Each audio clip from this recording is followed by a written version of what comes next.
Okay, so next part on this, we're going to deal with clear parts, removing them from the sprue, clean up, and then obviously masking them up ready for painting. So what we got down in here is some of the parts, as you can see, and they're on here, and you've got big sprue gates and various things on here. So you could just chop them off literally like you do with any other sort of styrene part. But the trouble you've got is that if you cause little stress fractures and things like that, then that can obviously go into your clear part and become quite a bit of an issue, especially if it is on near the actual clearest part you need and it's just not on the framework. The big thing to remember is that the styrene used for clear parts is not the same as that are used in general for everywhere else. It's a totally different type of plastic. This one is a lot harder and a lot brittler. The reason that then causes stress fractures. So when we talk about those, these are the minute little cracks that go off, which are, sometimes if the actual part is very close to the actual clear part, you cut it and you end up with micro cracks going through. One of those things, you might have seen it in like perspex and that over age, it cracks, it deteriorates, you can get it straight away with something like this and it can ruin your clear part. So there's a couple of little things you can do to sort of stop that from happening. The first thing to think about is how you're actually physically going to get off the sprue. So what we've got down in here is a nice pair of cutters. The trouble is that these very expensive ones have incredibly thin blades, and this stuff again is very much stronger than normal styrene. So what I would suggest is perhaps using a more robust pair. So to be honest, I've got the cheaper Master Tools cutters down in here.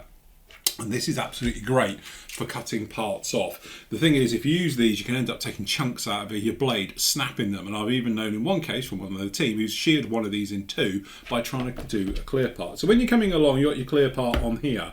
It's not so much of a problem. So you can come in quite closely, and depending also on the thickness of the styrene of what you can come through, and you can come through on something like this and go very, very close because the lighted part or the clear part is actually up here at the front, so it's not really an issue.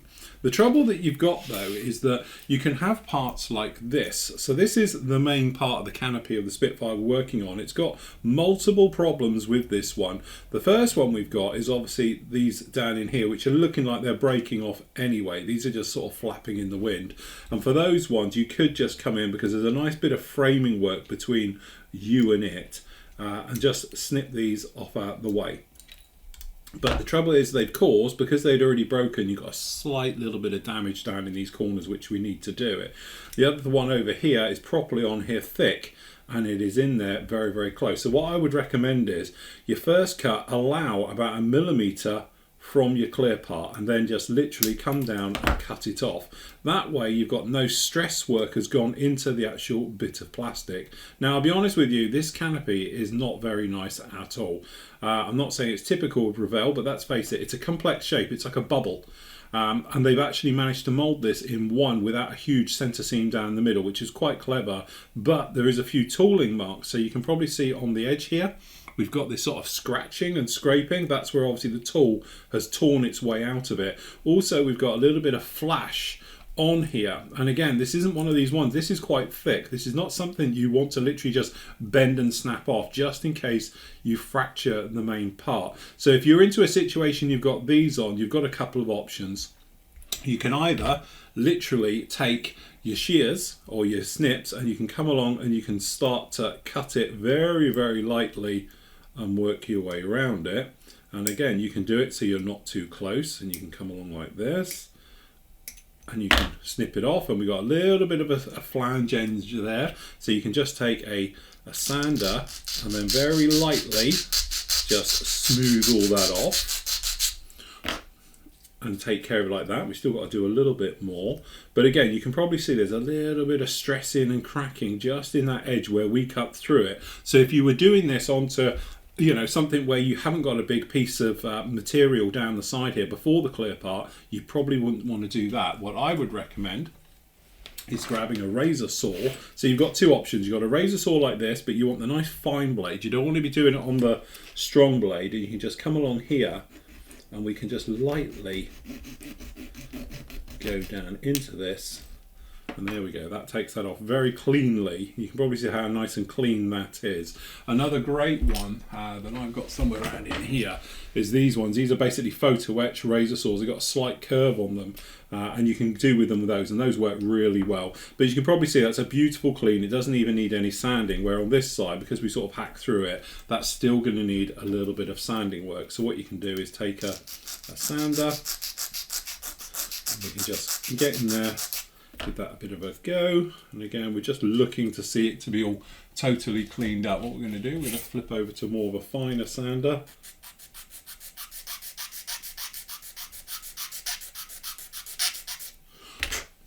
There we go. So that's a nice clean edge now right the way round. Very similar to this side, okay? But the thing is, we've still got this little tab down here to take care of. And again, you don't want to be coming in now with a sander anywhere near here, because you're going to scratch this. And again, it's bubbled. You probably see it on the side, how it is pronounced and sticks out. So if you come in with a sander, that's just going to hit down in there. So what we're going to do is mask it. So you can buy mask sets and all the rest of it.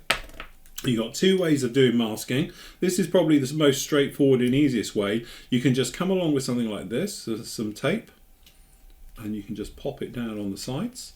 And again, it's a bubble and a curved, again. So what I recommend is a cocktail stick, and we're just going to work our way around and follow the panel lines. And to be honest, the great thing about this is they're nice and they're deep, which is absolutely great. So we can just pinch that top area. The bottom line we know is pretty much as it is, so we just got to get this cut. But by using a cocktail stick or a little wooden tool, you won't cause any damage, and you can pop it right into the very corners. And again, if you pop it right in the corners like this, you'll get a very nice clean cut. So then you can just come along with your blade, and again we're going to start in the corners because I like nice clean cut corners. So again, we're just going to pop those in there.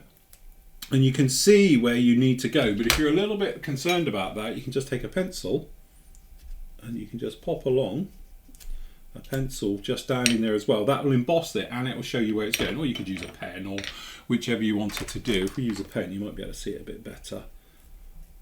There we go. So now you can see exactly where you need to be cutting and doing your bit again. So it makes it a little bit easier. Once you're in there like that, what we're going to do is we're just going to run this right up and round. And again, we'll just come from the other side on this one, down the top. And we're just following that edge right the way in. And then hopefully we can just unmask it up. And there we go. That's those done. The other way you can do it, of course, is to use smaller parts and literally come in with very small parts of tape. And you can just pop round it and do it that way. But to be honest with you, I think this is probably the quick and easiest way of doing this. So again, we'll just pop this down and we're just going to rinse and repeat. So again, into these areas, and then we use our cocktail stick just so we can see exactly where we're going.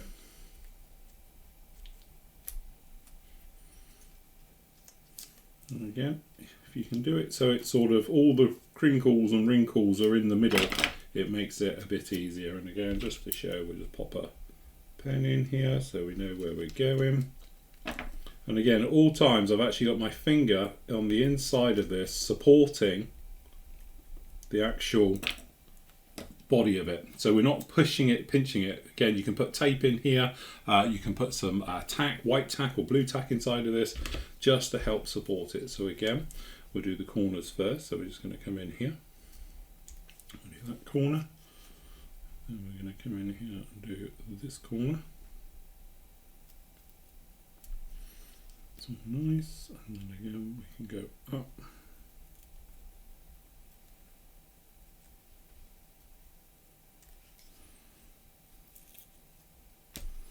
One side done.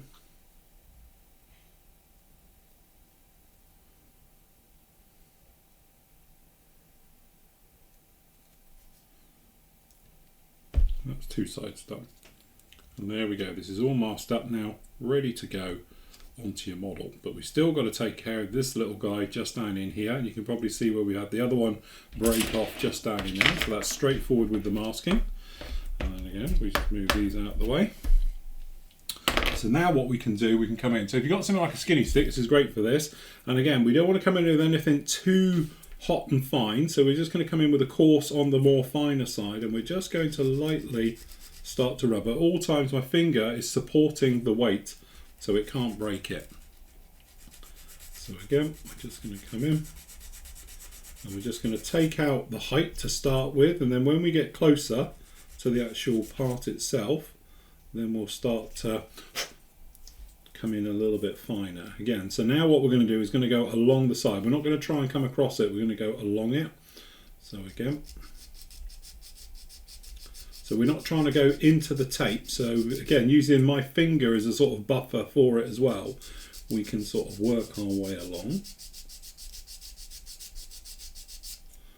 And there we go, that's that one gone. So we've got a little bit of a divot in here. So you might want to put some filler in, but it's a nice thin area, so we might be able to get away with it just like that. So that's there. So then we're going to flip over to a finer grit, and we're just going to sand those out.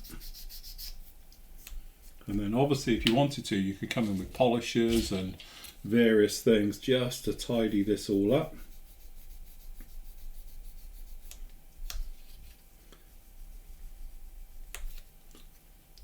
Wet that, as you can see, we've got nothing in there at all.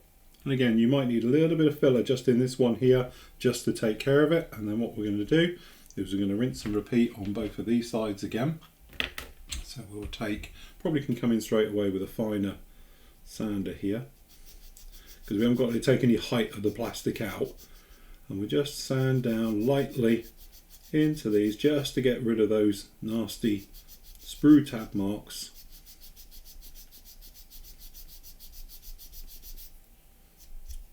Really good. We'll just come along with a polisher.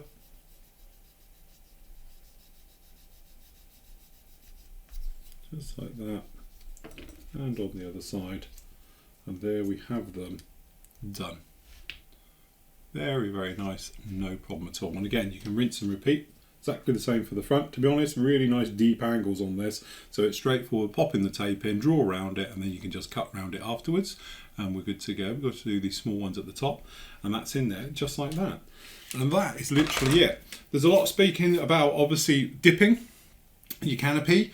Tends to be more on older kits. You can improve the clarity by dipping it. So what I would suggest though is painting it first, then dipping it afterwards. So if I actually then unmasked this actual piece here and then discovered that it was, you know, just a little bit cloudy or the plastic's not that clear, you can dip it into a clear gloss, let it totally dry, and that should improve the clarity. It's better really for 70-second scale stuff, 48 scale, 30-second, it's probably quite clear anyway. But this one isn't a perfectly clear canopy, so you might improve it. The trouble is though, if you used to do it before, then obviously you mask it, you can actually then interfere and cause, you know, marks and things like that in the clear coat as it's actually got the tape over it. So I like to do it afterwards, and then what you can do is you can literally come in by hand and just put a little bit of satin or a flat finish just on the framework with a brush, and then that takes care of it all and you end up with a crystal clear canopy. But definitely I always do those afterwards. Exactly the same with the mid bit. This has no framing on it at all apart from the bottom. So a little trick to this is you put the tape on and then come along with a sander and just rub through the tape, and then it cuts it cleanly. So you're going into the item all the time, and you can literally just sand this away so you're left with a perfect edge on this. And then again, hopefully when we come along with our Spitfire here, we can just pop these in. So we've got one for the rear section just down in there like that. We've got one for the front now, which will sit on here and fit in. Absolutely fantastic. And then obviously we've got our clear one back here for going on as well. And then obviously all three will hopefully sit down in here like this to give our Spitfire all done and all masked up, ready to go. Gluing these parts down, obviously you can do them as a temporary fit, and again you can just use a couple of drops of PVA glue, just small drops just to hold them roughly in place. You can paint it all in situ, then once you finish painting you can take them all off again, do any clean up, any more detail work, and then put them down afterwards once it's painted. If you're in a situation where you've got a blended windscreen and things like that and there is no seam lines and stuff, then obviously you do that in situ and then paint and everything and unmask it. But it's always nice to do it as a temporary fit, that way if you've got any dust, any overspray or anything else like that in the clear parts, you can just take them off, clean out the inside, put them back on afterwards, and you're good to go. So there we go, that's doing clear parts, getting off the sprue, cleaning them up and masking. Right, okay, so with everything masked up, you can see down below, we are going to attempt to put some of these in. Now, the trouble that we've got is, and it's a very common problem that can happen to most models, is that when we put down the front area here, you might notice we've got a small gap. Now, you might think, okay, you know, we've got a little bit of a dog tooth there. You could just sand this front. But the thing is, if you sand this forward to fit this in, then it's not going to fit at the rear. So we need it to actually be in this position so it is good. So what we're going to have to do is actually glue this down, fix it in here permanently, then we're going to have to fill that small gap right at the front. It is possible that we could just sand a little bit off and make it sort of fit and everything else like that, but that's just assume as well that that was a bigger gap, and how would you go about dealing with it. So to be honest with you, the way that this one is, you've got a very, very close area between this lead and on this combing, so I wouldn't attempt to put in normal glue. So what we're going to do is PVA glue these parts in. Let me just take those off. Again, so my favourite for gluing anything down is this stuff. Micro Industries Crystal Clear. It's absolutely great. It's one of these things which is, I just haven't found anything better than this stuff. It's got good grip, as in it actually holds the part in place, and when it does dry, it is crystal clear. The other great thing with this as well, it does have a little bit of filler. So you can actually get away with covering some bigger areas. So what I tend to do is we put a blob on our little cocktail stick just like this, and then we're just going to run a bead of it, and as I run this down I rotate the cocktail stick so you're sort of turning it, so you actually put down a nice line of it. So think of it like mastic filling sort of thing. So we've got some in there, and then obviously we'll just work this down in here again, just grab a bit more. So this goes down in here, and again you don't want tons of it because we don't want it squeezing up and going everywhere, but we need enough to make it act as a filler. So what you can do is you can pop this on. So a couple of little tricks with this is, one is to leave it on here just for a couple of minutes for it to start to dry. This means it gets really, really tacky. And when it gets tacky, obviously you're into that situation where when you put it down, it really bites very heavily. Downside to it is though it gets a skin sometimes, and obviously it doesn't get that perfect seal. So it is a little bit of a balance point, but we're happy of how that is. So what we're going to do is we're going to flip this round. We're going to come along, we're going to push it into the front edge, seat it down at the back, and then again what we're going to do is just make sure that's down in there really nicely. So we're sort of pushing down and pushing into it, making sure it's in there really nicely. Also, take a cotton bud, wet it, hold the cockpit in place, so you squish it a little bit, then just give it a rub just to get the excess glue all off. So if you have got some that's squeezed out a bit, you can just give it a small rub just to get rid of it.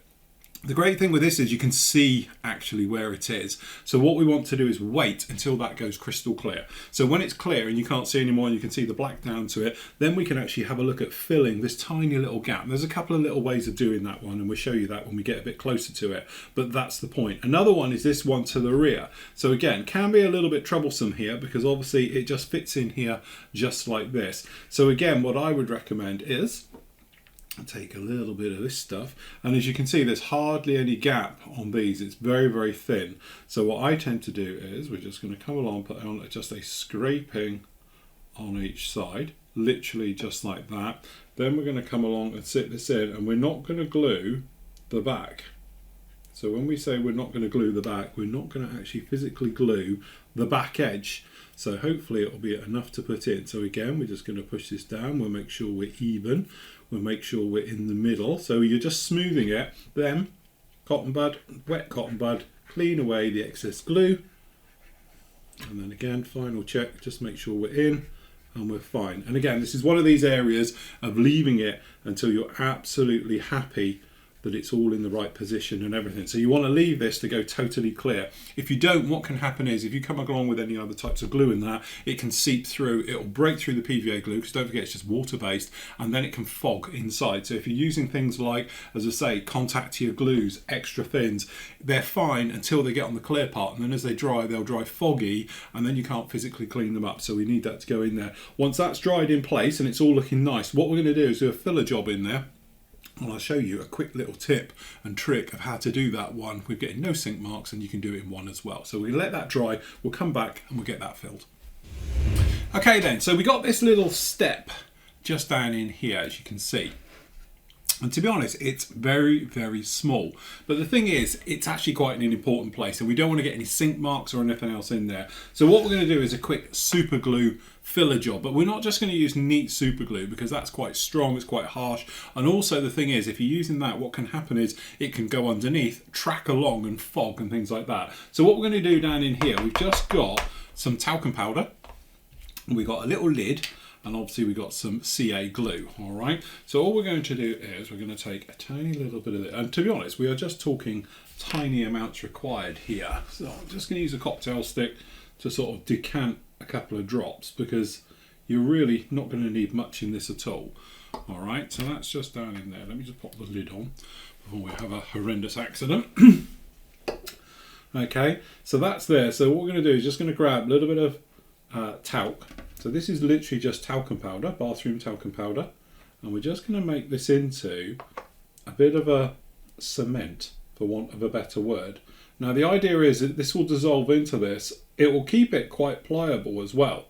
It won't dry as quick. And the idea is you just make it into a paste, as you can see, just like this. And then it's pliable now, you know, and you can actually maneuver this round and all the rest of it. So what you can do now, we can grab, probably not going to need as much of that as you think.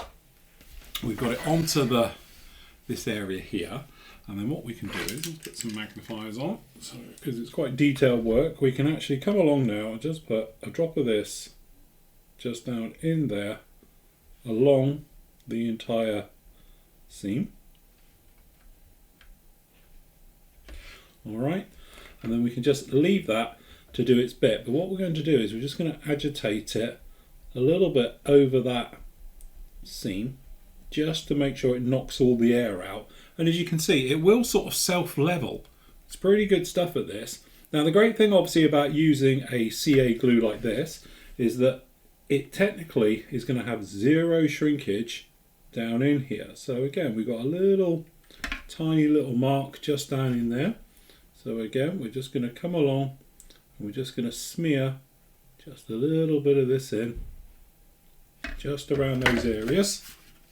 We're going to come in on this side, and to be honest, this side looks pretty darn good. But again, you can probably see how this isn't automatically going rock hard or anything else like this. This will make this quite pliable for around about 5 to 10 minutes. So it actually becomes a very, very nice filler. And again, it will sort of self-level. You can build it up on top of each other. So as you've got it just down in here, what we're going to do, we're going to take a little bit more of this, and we're just going to sit this on here, and we're just going to let it come across. And the talc, as I said, makes this workable for around about 10 minutes. The other beauty about this stuff is that it will actually sand really easy. The downside to using any type of super glue, it goes rock hard. So if you're trying to sand it, you need to really get through that one. Because it's got the talc in there now, the molecular structure is not as bound together as tightly as if it would be, because it technically, super glue, when it goes off, turns to resin and it's a solid lump. This has got those particles in there, so when it dries, it will enable it to be sanded very, very smoothly. So if you've got small little tiny jobs like this, it's better to do it just with something like this. The great thing is zero shrinkage, and that's the beauty about using this as a filler. It's not so good for big areas and, you know, big jobs and things like that, especially if you need to do clean up and all those things. But for a small little tiny job like this, it'll be absolutely fantastic. We can get in there with a little skinny stick, give it a quick sand in around about an hour's time, and it'll blend beautifully. Then if you want to afterwards, you can come along with any type of your normal sort of Mr. surfaces to make sure there's no imperfections. But as I said, it is really, really good with it. As I said, don't be too over the top with it as well straight away, because again, it does take about an hour to dry. This will really slow down. Easiest way is if you've got a little bit left in here, you'll be given a clue by how long this takes to go off. But again, if you sort of haven't got much in there, allow it, because what can happen is it dries on the surface, but if you start to sand it too soon, you'll get a wet spot underneath, and then that way you can get a little divot in there and all the rest of it. So just leave it through it. The reason for using that now, once the super glue, since the PVA glue is totally dry, the super glue can't get through that. So that's made a barrier to stop it flowing through underneath. Yet if you'd use neat super glue, because it's quite a hot product, that can eat through PVA glue again. So again, if the PVA glue hasn't totally gone off, it might just seep underneath. And if it comes underneath and then obviously to the inside and so forth and so on, you can end up with a real problem. But that all looks good. And again, by looking down in here, you can see we've got no fogging, because this stuff is now going off very, very quickly. So it's not sort of gassing off like you might imagine it normally would do. So that's quite good on there. So what we're going to do, we'll leave that down there for an hour. We're going to come back then obviously with some fine sanders, some skinny sticks, just give it a gentle rub, polish it up again, and then we'll all be ready for getting this into primer. Okay, so it's been around about an hour and a half since we did this. And if you look down, you can probably see it's now white, and it actually looks quite chalky on the top, although nothing really comes off of it. But as I said before, have a look at the dish you made it in, give it a test, make sure this has totally gone off, and you might notice little bits of powder in there, but generally as long as that's all gone off, you'll be absolutely fine. You can obviously give it the nail test, as I call it, so just give it a push, make sure you are solid, and now you're good to go. So clean up is pretty straightforward, usual thing, working through your grits. So if I can find my medium, there we go. So what we've actually got here is one of our dual ones here. So it's got basically medium paper on the back, and then we've got a sponge just to get in amongst it all. Again, we don't have to worry about any damage that we might cause onto the clear part, because it's all masked up as well, which is quite nice. So as you can see, it is come along very, very nice, looking pretty good. So we just come along with a medium sanding out, nice on there. And again, we're not trying to kill anything or rip through, but you notice how dusty it is, and this is that talc coming through. So we're just going to go right on that area, and as you can see, going in, and it's nice and easy to sand this. It's not a hard surface to sand, because this is where the talc has done its bit and it's got in there. And it just makes things a lot easier. You can see this dust is actually talcum powder and obviously super glue mix. So it's nice and straightforward, where if this had been technically the other, just super glue, you know it'd be rock hard, very, very difficult to sand, but it's blending in there very nicely. So we just work our way around the sides. So again, we just work our way down in here. And onto our side bit, and again, like everything, we might lose a smidgen of detail, but it'd be quite easy to pop those details back all within riveting tools and things. So we just literally take our time, and it's a nice straightforward job there. And then what we can do, come onto our sponge, and you can see no real damage or anything caused. So we can just give this a nice little sand.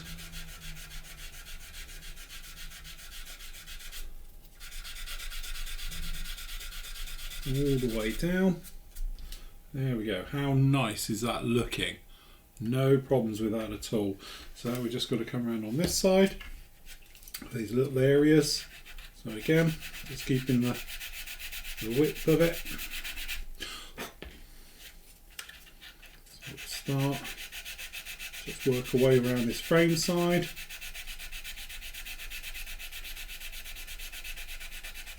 Get that all in.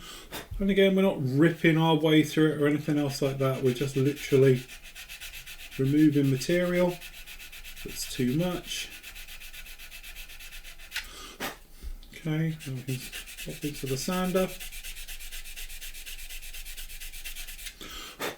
We've still got all that riveting detail, we haven't lost any of that at all. So we've just got this small little profile bit here. We've got a little bit of a step, so again, usual thing we've done with all the sanding. We'll just work our way, sort of 45 degrees.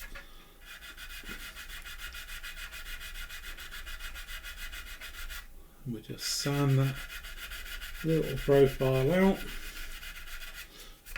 just like that, in with our sander. Wet our finger just to get all the dusty bits off, and there we go, absolutely clean. no problem. And the great thing is we don't have to worry about any sink mark in this whatsoever. So it's filled that little gap. It's a perfectly blended area into all of this now. So as you say, it's straightforward. Whereas before, obviously, you'd be running that risk of now, if you use Mr. Surfacer, having to keep an eye, perhaps a little rub, little thing, little rub. So it might take just a few more minutes to knock this up, but it's a one and done process. It's absolutely great. So from that type of filler work, it's really easy and straightforward to do. Very old school. It's nothing new about this particular technique. And then sometimes the old ones are the golden ones, because they are some of the best ones out there. They've been proven and tested time and time again. And this is a classic example of an old skill coming in, being used just like that. So there we go. With all of that done, what we're going to do now is get it into primer.